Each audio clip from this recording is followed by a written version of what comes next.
Hello everyone, welcome back to the channel. Hope you're doing well and fine, and in today's video I'll be showing you how to fix current profile is not allowed to play on Xbox Live 2024. So without wasting any time, let's just jump right on the video and make sure to watch this video till the end and follow the steps as well. Now the first thing that you need to do is check to see if you have active subscription or not.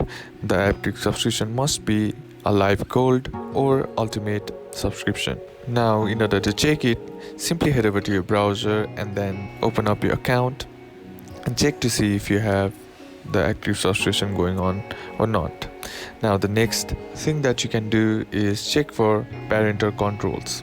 Now sometimes the parental controls also might be the cause of the issue that you are facing, which might be restricting any of the options for multiplayer games through the active enable of parental controls. You can check these settings by going on the family settings and check to see if you have any other sign out restrictions as well.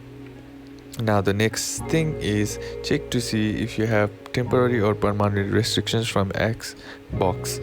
Now you can check it by simply going on the notifications, and then simply, in order to solve this issue, all you got to do is just clear your saved data, which might be causing the issue that you are facing. And lastly, what you can do is just simply reset your console by going on through settings, then on your account, then on your profiles, then on manage profiles, and then tap on delete profile, and then select the option that says keep data and remove everything, and which lets you reset the device and start as new. So these are a couple of options that you can do to fix your current profile. So that's it for today's video, guys. Hope this video was useful to you. Leave a like if it did, comment down below what the next video should be on, consider subbing to the channel. Thanks for watching. Bye bye.